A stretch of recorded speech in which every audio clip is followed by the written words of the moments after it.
ओम शांति। जगत अम्बा की महिमा भारत में बहुत है। जगत अम्बा को भारतवासियों के सिवाय कोई भी जानते नहीं। नाम सुना है जिसको ईव अर्थात बीबी भी कहते हैं। अब तुम बच्चों की बुद्धि में है कि बीबी और मालिक के सिवाय रचना तो रची नहीं जा सकती। बीबी और मालिक के सिवाय तो रचना रची नहीं जा सकती। जरूर जगत अम्बा को प्रकट होना पड़े। जरूर जगत अम्बा को प्रकट होना पड़े। जरूर थी तब तो गायन करते हैं। भारत की महिमा बहुत है। स्वर्ग भी कहते हैं और ये भी जानते हैं कि भारत ही प्राचीन था, इसलिए जरूर हेवन होना चाहिए। ये तुम ईश्वरीय संतान बिगर कोई समझ ना सके। जिन्होंने कल्प पहले समझा है वही आते रहेंगे। जो कल्प पहले आए हैं वही आएंगे, और जिन्होंने कल्प पहले समझा है वही समझते रहेंगे। प्रदर्शनी चलती है, समझते हैं कल्प पहले भी की होगी। सबको समझाने के लिए अक्षर बहुत अच्छे हैं। पवित्र आत्मा, पवित्रता से तुम लाइट का ताज पाते हो। दूसरा पुण्य आत्मा, उसको कहा जाता है जो दान पुण्य करते हैं। एक पवित्र आत्मा, एक पुण्य आत्मा। पवित्रता से लाइट का ताज मिलता है। पुण्य आत्मा उससे कहा जाता है जो दान पुण्य करते हैं। उसको अंग्रेजी में क्या कहते हैं? फिलैंथ्रोपिस्ट भी कहा जाता है। पवित्र को वाइसलेस कहेंगे। अलग अलग अक्षर हैं। भारत में दान पुण्य होता तो बहुत है, परंतु अक्सर करके दान करते हैं गुरुओं को। दान किया जाता है गुरुओं को। अब उन्हें पवित्र आत्मा तो भल कहे, परंतु पुण्य आत्मा नहीं कह सकते हैं। गुरुओं को पवित्र आत्मा तो कह सकते हैं, बहुत अच्छा पॉइंट है। पवित्र आत्मा तो कह सकते हैं पर पुण्य आत्मा नहीं कह सकते। पुण्य आत्मा उसे कहा जाता है जो दान पुण्य करता हो, जो दान करता हो। गुरु दान तो नहीं करते ना, गुरु तो दान लेते हैं। तो पवित्र आत्मा तो भल कहे, परंतु पुण्य आत्मा नहीं कह सकते। वे दान पुण्य नहीं करते हैं, वे तो दान पुण्य लेते हैं। तो इन सब से बुद्धि योग टूट कर पाप से जुट जाए, इसके लिए पाप को समझाना पड़ता है कि ये ठीक नहीं है। इन सब का उद्धार करने में आता हूँ। तुम ज्ञान सागर से निकली हुई ज्ञान गंगाएं हो। वास्तव में गंगा अक्षर राइट नहीं है, परंतु गायन चला आता है इसलिए भेंट की जाती है ना। बाप आकर पुरानी दुनिया की पुरानी सब चीजों को नया बनाते हैं। स्वर्ग नई चीज है। नई चीज का समाचार बाप ही जानते हैं, दुनिया नहीं जानती। भगवान वाच है, परंतु गीता में कृष्ण का नाम डालने से ना सबका बुद्धि योग टूट गया है। भगवान वाच है पर कृष्ण का नाम डालने से सबका बुद्धि योग टूट गया है, इसलिए सर्वव्यापी उन्होंने कह दिया। कृष्ण के साथ बहुतों का बुद्धि योग है। जहां भी गीता का मान है तो जैसे कृष्ण का मान है। जहाँ गीता का मान करते हैं ना, वहां ऐसे है जैसे कृष्ण का मान है। वास्तव में बाप के महिमा की टोपी बच्चे के ऊपर आ गई है। जो बाप की महिमा है वो बच्चे के सिर पर रख दी है। तो बाप के महिमा की टोपी बच्चे के ऊपर आ गई है। ये भी ड्रामा में नूंद है। ये बाप आकर समझाते हैं कि ये होना जरूर है, तभी तो आके बाप राइट करे ना। तो ये भी ड्रामा में नूंद है। बाबा बार बार समझाते हैं। जब कोई आते हैं ना तो हर एक का ऑक्यूपेशन पूछो, इससे तुम्हारा क्या संबंध है। बाबा ने प्रश्नावली अच्छी बनवाई है। सर्विस तो बहुत अच्छी हो सकती है। सर्विस तो जगदम्बा के मंदिर में भी बहुत अच्छी हो सकती है। सर्विस करनी हो तो जगदम्बा के मंदिर में भी जाके करोगे ना तो बहुत अच्छी सर्विस हो सकती। वहां जाके समझाओ कि ये जगदम्बा सृष्टि को रचने वाली माता। कौन सी दुनिया रचती है? सृष्टि को रचने वाली माता है जगत अम्बा माना जगत की माँ, तो ये कौन सी दुनिया को रचती है? जरूर नई रचना रचेगी। अच्छा, इस माता का पिता कौन है? इनको जन्म किसने दिया? इस माता को किसने जन्म दिया है? हाँ, किसने जन्म दिया है? मनुष्य तो मुख वंशावली का अर्थ भी नहीं समझते हैं। तुम जानते हो इनको परम पिता परमात्मा ने जन्म दिया है। किसको? जगदम्बा को। तुम बच्चों को ही समझाना पड़े। जगत अम्बा मुख वंशावली है, परंतु कैसे? परम पिता परमात्मा तो निराकार है, समझाया जाता है ब्रह्मा तन से। कैसे समझा रहे? ब्रह्मा तन से। परम पिता परमात्मा ने आकर जैसे इस ब्रह्मा को अडॉप्ट किया ना, जैसे परम पिता परमात्मा ने आकर इस ब्रह्मा को अडॉप्ट किया, वैसे बच्ची को भी किया, वैसे बच्ची को भी किया। ये बातें सबकी बुद्धि में स्थायी नहीं ठहरती। जैसे ब्रह्मा को अडॉप्ट किया वैसे बच्ची को भी अडॉप्ट किया, तो ये बातें सबकी बुद्धि में स्थायी नहीं ठहरती, घड़ी घड़ी भूल जाते हैं। बच्चे सर्विस तो बहुत कर सकते हैं, जगत अम्बा के मंदिर में परिचय देना चाहिए, वो सर्विस कर सकते हो। जगत अम्बा के मंदिर में जाओ, जाकर परिचय दो, तो उन्हों का भी बुद्धि योग बाप से जुटे। जगत अम्बा भी उनसे योग लगाती है, तो हम भी उनसे योग लगाए। जगत अम्बा किससे योग लगाती है? शिव बाबा से ना, तो हम भी उनसे योग लगाए। नीचे जगत अम्बा तपस्या में बैठी है, उनका मंदिर ऊपर है, नीचे राजयों की तपस्या कर रहे हैं, फिर राज राजेश्वरी स्वर्ग के मालिक बनी सतयुग में। अब ये कलयुग फिर से जब तपस्या में बैठे तब तो स्वर्ग के मालिक बने ना। तुम्हारी बुद्धि में ये सारा ज्ञान रहना चाहिए।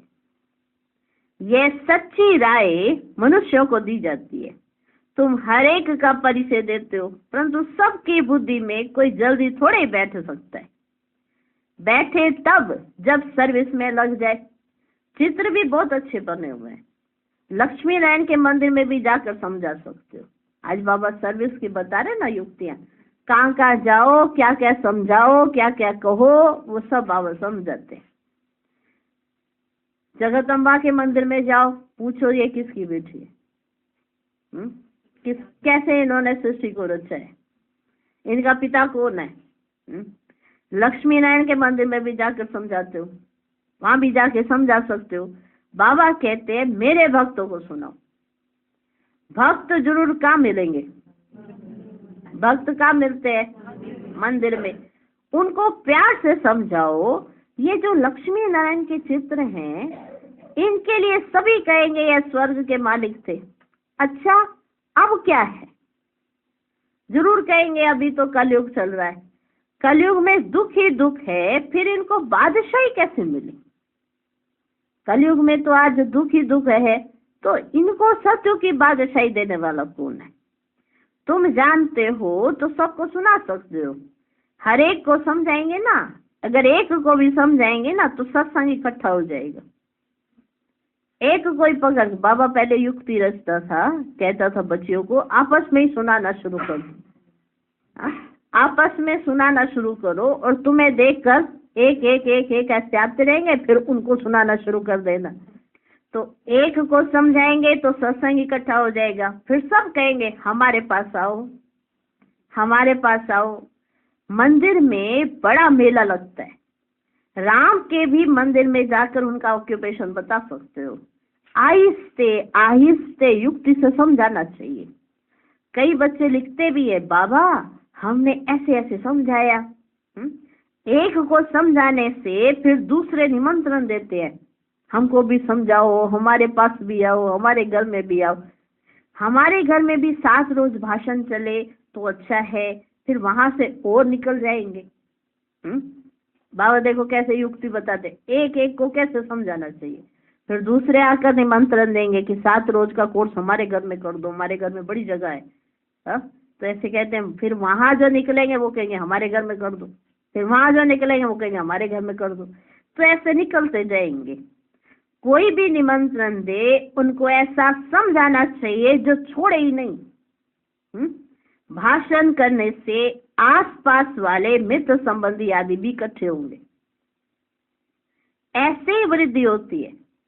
सेंटर पर इतने नहीं आ सकते है ना, ये अच्छी युक्ति है। ऐसी मेहनत करनी चाहिए। मेहनत करने का ढंग मुश्किल किसको आता है? ज्ञान की पराकाष्ठा चाहिए। बाबा कितनी दूर से हमको सिखाने आया है। अगर सर्विस नहीं करेंगे तो उच्च पद कैसे पाएंगे? स्कूल में बच्चे बहुत अच्छे चमत्कारी होते हैं, पढ़ते भी रहते हैं, उछलते भी रहते हैं। ये भी तो पढ़ाई है ना, ये वंडरफुल पढ़ाई है। इसमें बूढ़े जवान बच्चे सब पढ़ते हैं। गरीबों को और ये अच्छा चांस है। सन्यासी भी वास्तव में गरीब ही हैं। कितने बड़े बड़े धनवान मनुष्य अपने पास बुलाते हैं। सन्यासियों ने घर बार छोड़ा, बेघर हुए, कुछ भी उन्हों के पास नहीं है। तुम भी अभी बेघर ही हो ना, फिर प्रिंस बनते हो। वह भी बेघर है, तुम भी बेघर हो। इसमें पवित्रता की बात है। तुम्हारे पास और कुछ नहीं है, तुम देह को भी भूल जाते हो। देह सहित सब कुछ त्याग कर एक बाप के बनते हो। जितना एक बाप को याद करेंगे उतनी धारणा होगी। एक रस धारणा हो जाए, उसके लिए मेहनत चाहिए। हमको बाबा के पास जाना है तो इस पुरानी दुनिया का ख्याल क्या रखें? जब तक परिपक्व अवस्था हो तब तक रहना इस पुरानी दुनिया, पुराने शरीर में है। अब तुम्हें गृहस्थ व्यवहार में रहकर पवित्र बनना है। इस मृत्यु लोक से हिसाब किताब चुकता होता है। अब अमर लोक जाना है। घर को घड़ी घड़ी याद करने से पुरानी दुनिया भूलती जाएगी। बोलो, गीता में बाबा ने क्या कहा है? भगवान को बाबा कहा जाता है, निराकार बाबा कहते हैं। मामे कब याद करो, योग अग्नि से तुम्हारे विक्रम विनाश होंगे। कृष्ण ऐसे नहीं कह सकते ना। ये भगवान के माँ वाक्य हैं कि इस पुरानी दुनिया और पुरानी देह को भी छोड़ो। देही अभिमानी बनकर निरंतर बाबा को याद करो। भगवान है निराकार। आत्मा शरीर लेकर टोकी बनती है। बाबा तो गर्भ से जन्म नहीं लेते। उनका नाम एक ही शिव है। ब्रह्मा विष्णु शंकर की आत्माएं हैं, उन्हें अपना सूक्ष्म शरीर है। यह है ही निराकार परमपिता परमात्मा। फिर उनका नाम है शिव, वही ज्ञान का सागर है। ब्रह्मा विष्णु शंकर को रचता नहीं कहेंगे, रचयिता एक ही निराकार को कहा जाता है। वह फिर साकारी रचना कैसे रचे? तो ब्रह्मा द्वारा आकर समझाते हैं। कृष्ण तो हो ना सके ना, ब्रह्मा के हाथ में ही वेद शास्त्र दिखाते हैं। गाया भी हुआ है ब्रह्मा द्वारा स्थापना, ब्रह्मा द्वारा सभी शास्त्रों का सार सुनाते हैं। निराकार सुनाते हैं साकार द्वारा। ये बातें अच्छी रीति धारण करनी पड़े। भगवान उवाच, मैं राजयोग सिखलाता हूँ। विनाश के पहले स्थापना भी जरूर चाहिए। पहले पहले बच्चे स्थापना बड़ा ही क्लियर लिखते रहते हैं। ब्रह्मा द्वारा सूर्यवंशी घराने की स्थापना लिखत में बड़ा अच्छा राज है। परंतु जबकि कोई मेहनत करो और सर्विस में लग जाए, राज तो तभी है ना जो कोई मेहनत करे। सर्विस में लग जाने से फिर मजा आएगा। मम्मा बाबा को भी सर्विस में मजा आता है। बच्चों को भी सर्विस करनी है। मम्मा को तो मंदिर में नहीं ले जाएंगे ना। हाँ देखो, साकार में उस समय मम्मा को कहे, मम्मा आप चलो जगदम्बा, आपको दिखा देंगे, ये है जगदम्बा। तो बाबा कहते मम्मा को तो नहीं ले जाएंगे ना। मम्मा की तो बड़ी महिमा है, बच्चों को तो जाना ही पड़े। बाबा कहते हैं वानप्रस्थों के पास जाकर उनसे प्रश्न पूछो, फिर समझाओ कि कभी गीता अध्ययन की है। गीता का भगवान कौन है? भगवान तो एक ही निराकार होता है। साकार को तो भगवान नहीं कहेंगे। भगवान एक है। इसमें सर्विस का बहुत विचार सागर मंथन चलना चाहिए। प्रैक्टिस करनी है तो बाहर जाकर ट्रायल करनी चाहिए। जगत अम्बा का दर्शन करने रोज आते हैं। त्रिवेणी पर भी मनुष्य बहुत जाते हैं, वहां भी जाकर सर्विस करो। कहाँ का सर्विस करो? जगत अम्बा के मंदिर में जाओ, लक्ष्मी नारायण के मंदिर में जाओ, शिव के मंदिर में जाओ, राम के मंदिर में जाओ और त्रिवेणी पर जाओ और मेले लगाओ, प्रदर्शनियां लगाओ, किसी के घर में जाओ, जाओ जाओ जाओ सर्विस कर कर आओ। पर करेगा वही जो खुद समझा होगा। प्रैक्टिस करनी है तो बाहर जाकर ट्रायल करनी चाहिए। जगत अम्बा का दर्शन करने रोज आते हैं। त्रिवेणी पर भी मनुष्य बहुत जाते हैं, वहां भी जाकर सर्विस करें। भाषण करें तो ढेर आकर इकट्ठे होंगे। निमंत्रण देते रहेंगे, हमारे पास आकर सत्संग करो। बाबा मम्मा तो कहाँ जा नहीं सकते, बच्चे जा सकते हैं। बंगाल में काली का मंदिर है, वहां भी बहुत सर्विस कर सकते हो। काली कौन है? माना जहाँ सर्विस करनी है जाके वहां पूछना क्या है वो भी बाबा ने बता दिया। मेहनत ही कोई नहीं है कि शुरुआत कैसे करोगे। कई कहते हैं ना कि अब यहाँ जा रहे हैं तो यहाँ शुरुआत कैसे करनी है, तो बाबा तो हर तरीके से बताया कि कैसे शुरुआत करनी। तो बंगाल में एक काली का मंदिर है, वहां भी बहुत सर्विस करते हो। पूछो काली कौन है, तो इस पर भी भाषण करो, परंतु हिम्मत चाहिए। बाबा जानते हैं कौन समझा सकते हैं। जिनमें दे अभिमान है वे क्या सर्विस कर सकेंगे। सर्विस का सबूत नहीं देते। सर्विस अगर पूरी नहीं की तो नाम बदनाम करेंगे। योगी में बल बड़ा अच्छा रहता है। किसमें बल अच्छा रहता है? योगी में। योगी में बल बड़ा अच्छा रहता है। समझाने के लिए पॉइंट्स बहुत देते रहते हैं, परंतु अच्छे अच्छे महारथी भी भूल जाते हैं। सर्विस तो बहुत है, किसको कहा जाता है? बेहद की सर्विस। फिर वे मान भी बहुत पाते हैं। मुख्य है पवित्रता की बात। चलते चलते टूट पड़ते हैं। लौकिक बाप से कभी किसको भी निश्चय नहीं टूटता। कभी कहे बच्चा मेरे को तो निश्चय ही नहीं हो रहा आप में लौकिक बाप हो, ऐसा कभी किसी को एक बार बाप कहा तो ऐसा कभी नहीं होता। लेकिन बाप के बनने के बाद भी माया की गोद में चले जाते। बाबा को वंडर लगता है। मम्मा बाबा कहते और फिर कहते हमको नहीं लगता बाबा आ गए है, तो बाबा को तो कितना वंडर लगता होगा सोचो। फिर भी बाबा ड्रामा का पक्का है ना। बाबा नहीं सोचता है कि कौन आ रहा है कौन जा रहा है, उस तरह से नहीं सोचता है, क्योंकि आना जाना तो बच्चों का लगा ही रहता है। लेकिन लौकिक बाप से कभी कोई नहीं कहता है कि हमको, उनका निश्चय नहीं टूटता। यहाँ बाबा के पास जन्म लेते हैं, ऐसे बाप को फिर घड़ी घड़ी भूल जाते हैं, क्योंकि विचित्र है ऐसे बाप का चित्र नहीं है। बाप कहते मुझे याद करो और तुम पवित्र बनो, तो मेरे पास आ जाएंगे। आत्मा समझती है हमने ही 84 जन्मों का पाठ बजाया है। आत्मा में पाठ नूंदा हुआ है, शरीर में थोड़े ही पाठ है। शरीर में थोड़े पाठ नूंदा है, आत्मा में पाठ नूंदा हुआ है। इतनी छोटी सी आत्मा में कितना भारी पाठ है। यह बुद्धि में कितना नशा रहना चाहिए। व्यवहार के साथ साथ ये सर्विस भी कर सकते हैं। माँ बाप तो कहाँ भी नहीं जाएंगे। माँ बाप तो कहाँ भी नहीं जाएंगे। बच्चे कहाँ भी जाकर सर्विस कर सकते हैं। बच्चों को ही लकी स्टार्स कहा जाता है। अच्छा, मीठे मीठे ज्ञान लकी सितारों को माता पिता बाप दादा का याद प्यार और गुड मॉर्निंग। रूहानी बाप की रूहानी बच्चों को नमस्ते। हम रूहानी बच्चों की भी रूहानी बाप को नमस्ते नमस्ते नमस्ते। Good morning good morning good morning.